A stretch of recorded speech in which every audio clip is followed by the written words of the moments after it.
Are you having fun at the moment? You kidding? No, I'm not having fun at all. I remember him as being a very humorous bloke around the scene. He was very kind of gregarious. Well, I always thought Sid was a good-looking, well-haircutted, cool Burke. If someone had to be the cartoon punk rocker, it might as well be Sid. He was pretty good at it. He changed my life for the good and the bad. What happened to that girl was the worst thing that happened to me in, like, perhaps 30 years of being a promoter. When I was 12, I was just a kid. Sid always looked great, you know. You could always spot him in a crowd.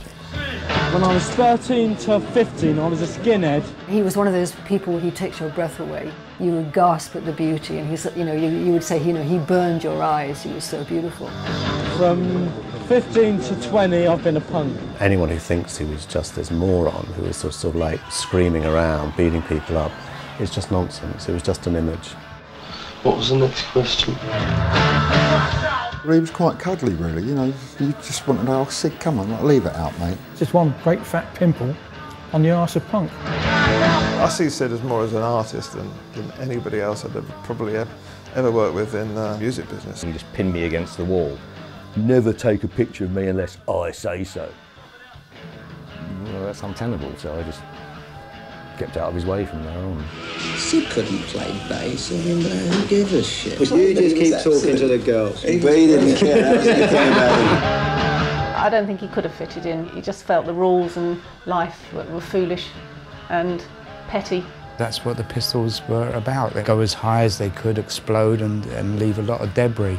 One of them had to be a casualty to make the myth work, you know, and Sid was only too willing. Sid did fancy topping himself early on. He definitely was a viable solution for him, I think. If he hadn't met Nancy, I think he'd probably still be alive today. I think Sid is hot. Well, you better keep your fucking hands off him. The punk rocker who killed his girlfriend couldn't do anything and was completely stupid. I mean, you can't get any more punk than that.